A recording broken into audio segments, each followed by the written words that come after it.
Good afternoon. I hope you're well. I hope your family is safe, and we continue to remain in these very uncertain times. My article that I wrote this weekend was about the end of Vanity and China-Africa win-win.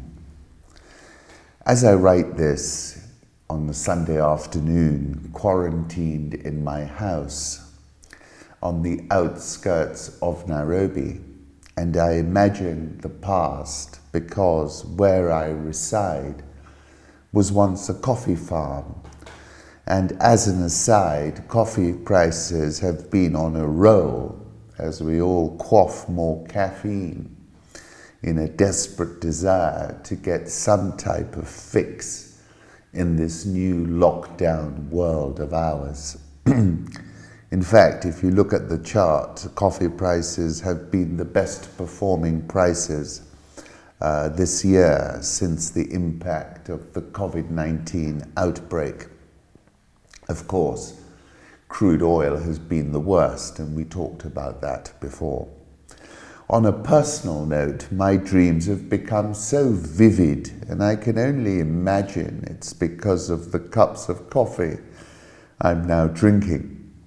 The rains have arrived, and apparently the locusts are not far behind. And have a look at this short link of a locust swarm flying high above the farm, like a migration of celestial creatures in a halo around the noonday. That's from the horse cure. And the rains have arrived, and I throw open my windows at night and watch the lightning light up the sky and listen to the thunder, because other than coffee, this is another vicarious kick after its own fashion. During the day, I watch the COVID-19 stats unfold, and with that, I have a curious triple whammy of kicks. Not Hennessy, I can assure you, but coffee, Sturm und Drang, and now the practically hourly roll of COVID-19 stats. The sub-Saharan African COVID-19 numbers are now turning exponential and non-linear, and are kind of unputdownable. For example, about 24 hours ago, now 36 hours ago, Remy tweeted Africa now has more than 15,000 confirmed cases. Moments later, Kobo 3 tweets after 2 months, Africa's total confirmed COVID-19 cases reach 21,096. Deaths hit 1,055.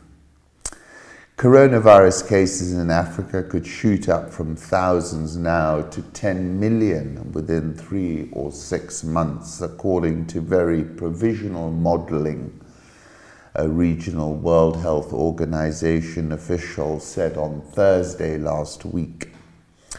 Thomas Pynchon's parabola keeps coming to mind, but it is a curve each of them feels unmistakably. It is the parabola. They must have guessed, once or twice guessed, and refused to believe that everything always collectively had been moving toward that purified shape latent in the sky, that shape of no surprise, no second chance, no return. The IMF released its April World Economic Outlook report last week and pronounced thus: growth in sub-Saharan Africa in 2020 is projected at minus 1.6%, the lowest level on record.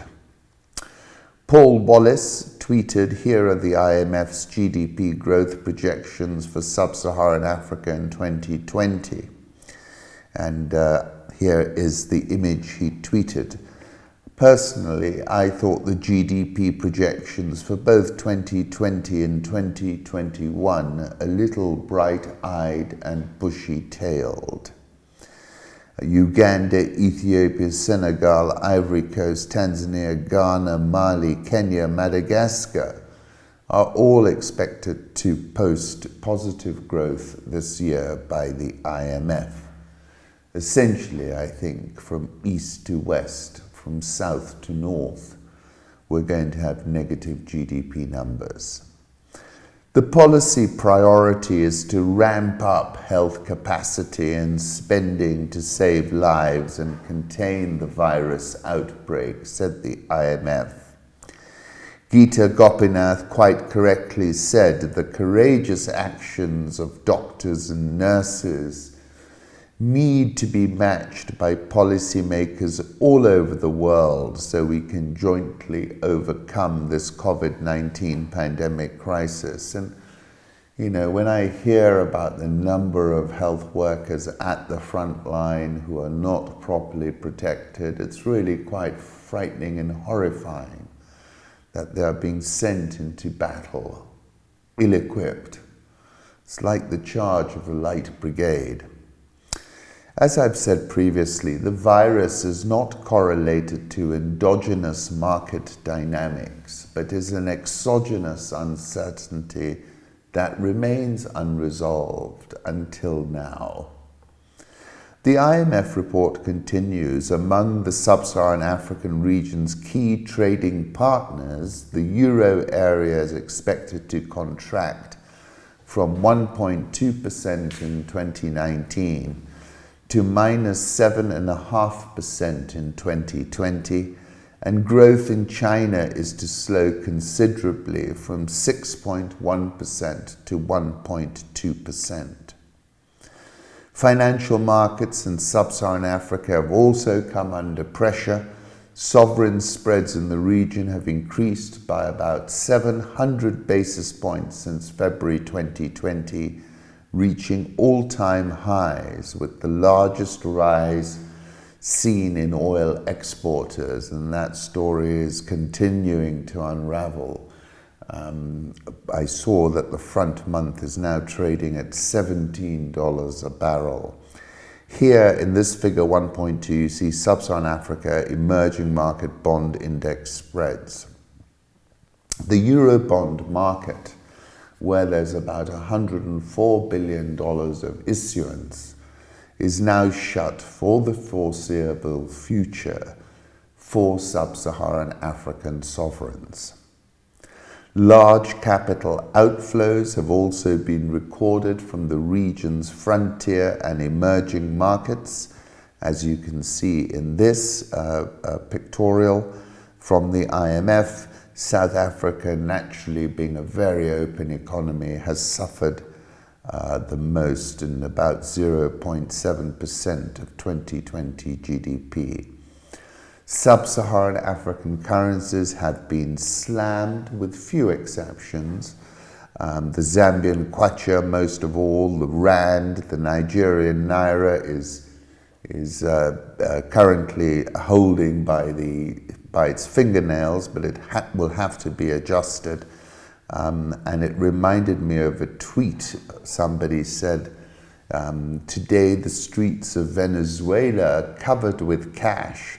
This is what happens when hyperinflation destroys the value of money. It becomes worthless. That's from Gold Telegraph _.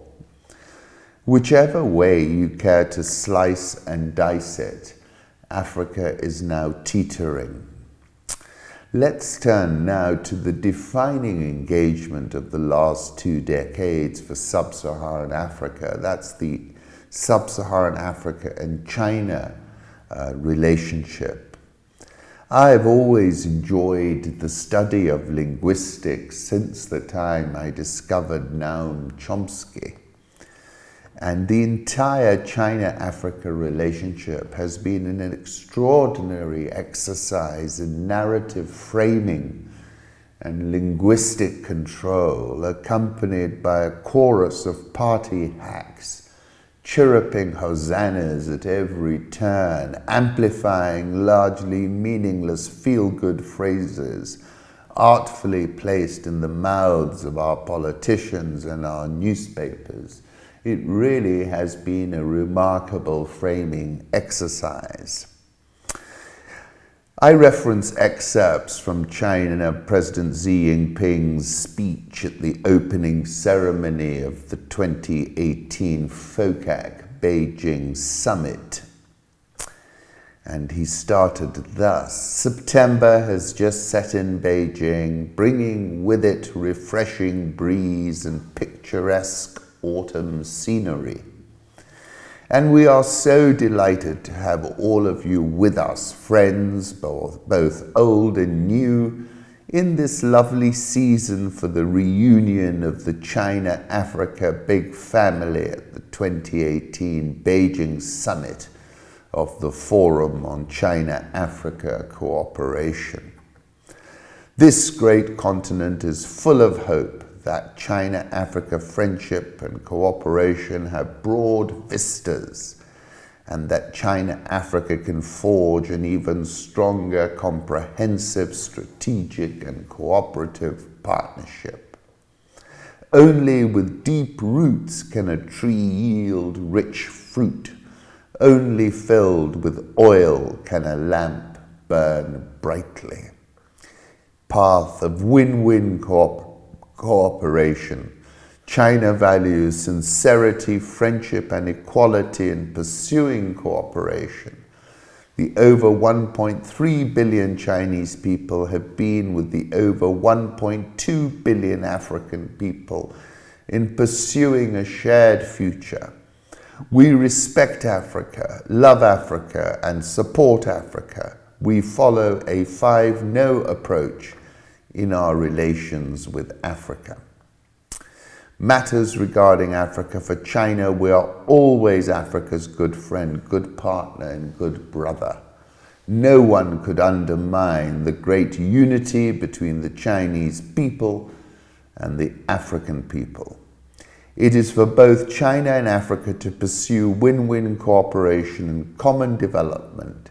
In doing so, China follows the principle of giving more and taking less, giving before taking, and giving without asking for return. With open arms, we welcome African countries aboard the express train of China's development.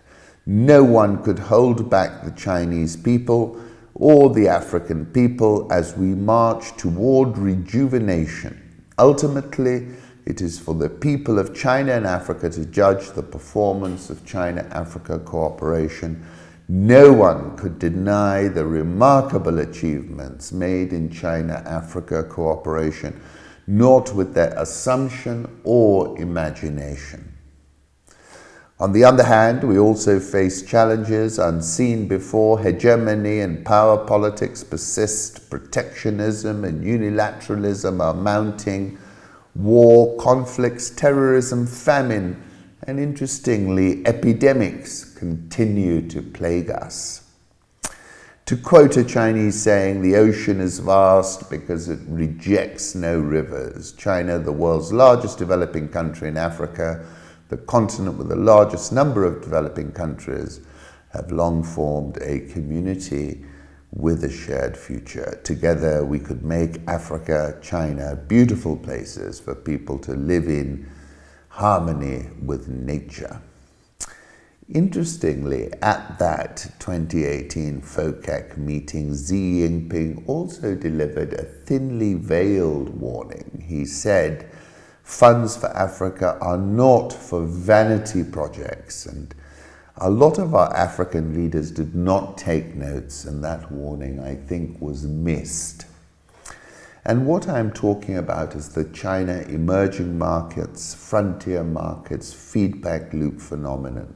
This phenomenon was positive for the last 2 decades, but has now undergone a trend reversal. The Rand is the purest proxy for this phenomenon. African countries heavily dependent on China, being the main taker of their commodities, are also at the bleeding edge of this phenomenon. And I was saying this in September last year. The pressure point will not ease soon, but will continue to intensify, and indeed it has. I was interviewed in Al Jazeera in 2019, and I said this to Sammy. China had a singular and positive influence on Africa. It rebalanced the demand side for Africa's commodities and also bought those commodities on a long-term basis. It was this which triggered the African recovery some 2 decades ago. However, since then, a freewheeling China has favorited elites, has facilitated large-scale looting via inflated infrastructure, some of which were white elephants, and has lumped the African citizen with the tab. And I said how this plays out now is going to be key to the Sino-African relations going forward. And then I said a Hambantota scenario would be problematic. Hambantota was a port in Sri Lanka which the Chinese took when a loan failed to Sri Lanka that was leased to China for 99 years. Let me take you to some comments I came across from Tavi Costa. And he says this: the idealization of Chinese economic success has always been a big scam. Throughout history, we have had several similar examples of communist countries that have reached unsustainable levels of internal and external debt and have suffered market collapses. To elaborate on this proposition, consider the following reflection. According to GDP published by the Chinese government, China has accounted for more than 60% of global economic growth since 2008, he said. As a result, it has become by far the largest importer of commodities in the world. If your GDP had been so expressive, how would we justify the general drop in commodity prices in the world? Interestingly, this period marked one of the worst decades for this market in history. The contradiction between these numbers, presumably more accurate, and the numbers created by the Chinese Communist government is undeniable. Have a look at the oil price, which now is below, I think, $17, and is down about 70% since the beginning of the year. Commodity prices have essentially collapsed, with the exception of coffee, as I showed you. So many of our countries in Africa have collateralized their commodities and the forward production of those commodities and borrowed against that future supply. This is an example of China-Africa loans, which are in the region. What is visible, because it's an iceberg, is about $160 billion. A lot of loans are not on the official register. And essentially for sub-Saharan Africa, we've arrived at precisely that Hambantota moment I was talking to Sammy about. Then in June 2018, I said the first overarching point is that creditors are not Santa Claus, and miscues will exact a very heavy price. Countries, I said, will be Hambantoted.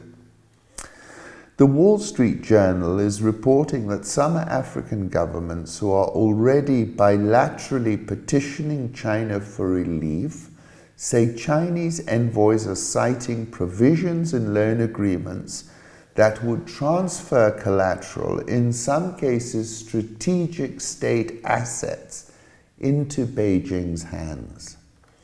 Some African governments, including Zambia, for example, is saying Beijing is demanding copper mines, currently being managed by Glencore, in exchange for debt deferral or forgiveness.